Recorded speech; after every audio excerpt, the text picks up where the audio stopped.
Olá, e hoje nós vamos falar sobre as despesas que você tem na venda do seu imóvel.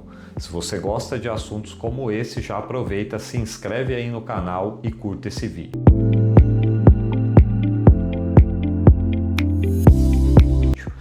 Bom, sobre o que nós vamos tratar hoje? Se você pretende estar aí para vender seu imóvel, pretende vender o seu imóvel, saiba que mesmo vendendo o imóvel, você terá custos e despesas que são significativas, ok? E é sobre isso que a gente vai tratar hoje. De uma forma bem objetiva, quero tratar inicialmente com vocês sobre 3 despesas que são despesas consideráveis e que você não pode ignorar quando estiver calculando ou quando você estiver enxergando lá aquele valor que você vai receber sobre a venda do seu imóvel. Saiba que sobre esse valor da venda você terá aí basicamente 3 custos. E o primeiro deles é o custo de corretagem. Quanto é que eu pago, para quem eu pago, quem paga essa despesa quando ocorre essa transação imobiliária, quem paga a despesa de corretagem? Primeiro, é uma despesa significativa e quem deve pagar, em regra, é o vendedor. Até porque, se a gente pensar na prática e na lógica jurídica, é o vendedor que leva o seu imóvel a ser vendido pela imobiliária ou através de um corretor. É evidente que na prática, muitas vezes a imobiliária também acaba chegando ao vendedor quando sabe que este imóvel está à venda, mas em linhas gerais, a negociação, a exposição desse imóvel à venda ocorre entre o vendedor e o corretor, tá? Então, por este motivo, em regra, quem deve pagar a comissão de corretagem é sim o vendedor, ok? Muito bem, Ricardo, e quanto é? Qual é o valor? Qual é o percentual de corretagem? Também falando aqui em linhas gerais, a gente vai encontrar comissões de corretagem aí que giram em torno de 5 a 6% do valor do imóvel. Normalmente isso varia um pouco de região para região, de cidade, de estado, mas em linhas gerais aqui na cidade de São Paulo o percentual da corretagem é de 6% sobre o valor de venda do imóvel. Ah, Ricardo, mas será que é possível o comprador pagar essa comissão? Sim, é possível que o comprador pague essa comissão, só que isso precisa ficar ajustado lá na fase de negociação. Quando eu estou negociando a venda do imóvel, se houver interesse que o custo da corretagem seja pago pelo comprador, isso precisa ficar ajustado e de preferência inserido no contrato quem é que deve pagar essa despesa, ok? E por fim, muita dúvida que surge acerca da corretagem é a partir de que momento eu devo pagar a comissão para o corretor, para a imobiliária que faz a intermediação. Esse é um problema muito recorrente, né? A gente se depara com muita frequência sobre essa questão. Porque, em linhas gerais, é muito comum na prática agora, falando da prática, que essa comissão seja paga no momento em que ocorre o pagamento do imóvel na íntegra ou a outorga da escritura. Só que o contrato de compra e venda, ele precisa também estar claro, ele precisa dizer exatamente a partir de que momento ocorrerá o pagamento. Sob o ponto de vista legal, a partir do momento que o corretor faz a intermediação entre o vendedor e o comprador e esse negócio ocorre, e aqui que é a questão, quando é que o negócio ocorre?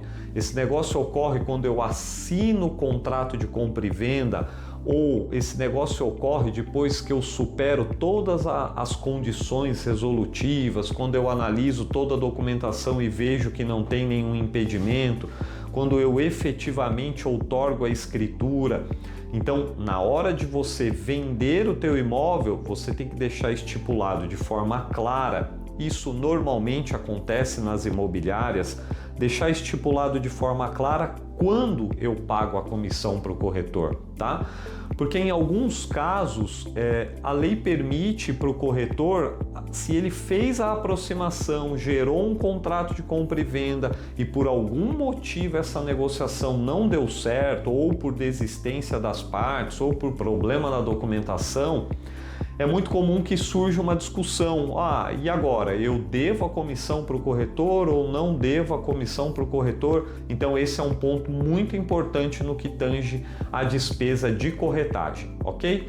Mas neste ponto aqui, depois mais para frente a gente pode fazer um vídeo explicando mais detalhadamente essa questão, mas o que importa destacar neste vídeo é que a corretagem você precisa levar em consideração na hora de colocar o seu imóvel à venda, tá? Porque uma vez vendido, você vai pagar aí o percentual em torno de 5, 6% de corretagem.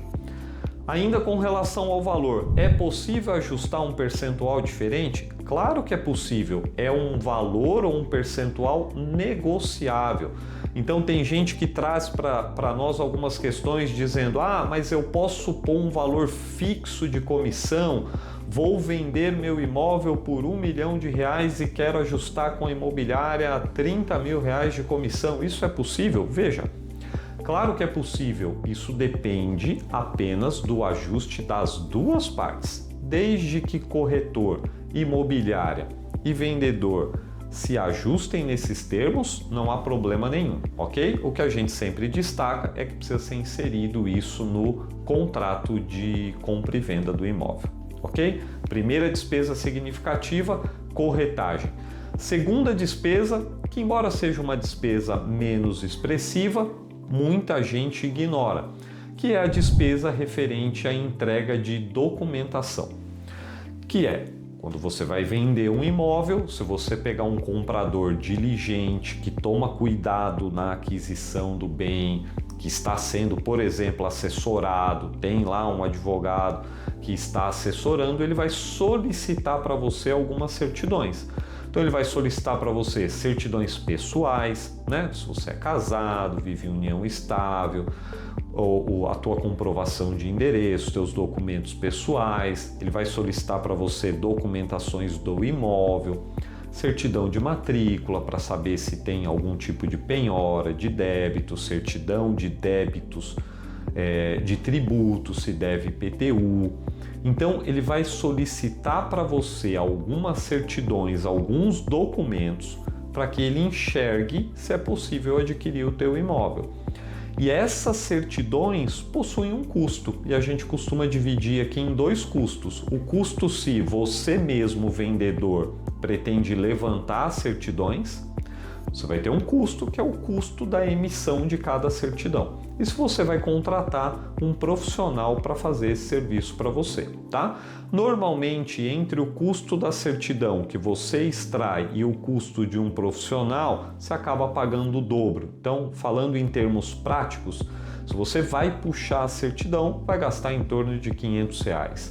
Se você for contratar um serviço para fazer isso para você, você vai gastar em média R$1.000, ok? Então, o segundo gasto que é considerável é o gasto com a emissão de documentos e certidões. Então já falamos de dois gastos que você terá obrigatoriamente na venda do teu imóvel: comissão imobiliária, despesa com documentos e certidões. E por fim, neste vídeo eu quero tratar com vocês com uma despesa que é bem significativa, talvez a maior ou a segunda maior despesa na venda e que poucos sabem ou muitos ignoram acerca dessa despesa, que é o lucro imobiliário. O que é o lucro imobiliário? É um imposto que você paga para o governo, ok? Então, quando você adquire um imóvel e depois de um tempo você vende esse imóvel, sobre a diferença entre o valor que você adquiriu e o valor que você vendeu, você vai pagar para o governo um imposto que se chama lucro imobiliário ou ganho de capital de 15%, ok? Em linhas gerais, de 15%. Então, só trazendo um exemplo prático para ficar mais palpável, então se você adquire um imóvel por 300 mil e vende esse imóvel por 500, dos 300 para os 500, você teve um ganho de capital, um lucro de R$200 mil. Sobre esses R$200 mil, você precisa pagar o imposto de renda sobre ganho de capital, ok? Que vai dar aí em torno de R$15 mil aí de imposto. Então vamos lá. Com relação, só pegando aqui uma parte prática para ficar mais claro para vocês. Tem um imóvel, adquiri um imóvel por R$300 mil, vendo esse imóvel por R$500 mil. Essa diferença de R$200 mil, sobre essa diferença vai incidir 15% de imposto que é pago para a União, ok? Sobre esses 200, aplicando os 15%, você vai pagar aí R$30 mil de lucro imobiliário. E muita gente ignora isso, ok? Existem sim algumas possibilidades de isenção ou de redução no pagamento desse tributo, que não é o objetivo do vídeo, mas só para deixar dois exemplos bem práticos aqui, existe a possibilidade de isenção que é: comprei por 300, vendi por 500 e se eu reaplicar esse valor na compra de um outro imóvel em até 180 dias, eu não pago o lucro imobiliário, os 15%, tá? E a outra possibilidade está atrelada de isenção, está atrelada ao valor de venda do teu imóvel. Então, se eu vendo um imóvel até 440 mil, acredito que essa seja a faixa de isenção hoje, eu também fico isento do recolhimento do lucro imobiliário. Bom, pessoal, essas são as principais despesas que você vai ter se você estiver vendendo o seu imóvel.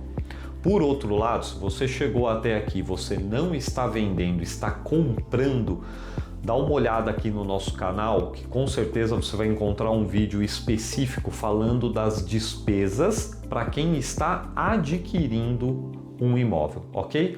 E por fim, se você gosta desse conteúdo, mais uma vez, compartilha aqui esse vídeo, se inscreve no canal, deixa aqui o seu like e ainda, se tiver alguma dúvida, deixa aqui nos comentários que a gente pode te ajudar.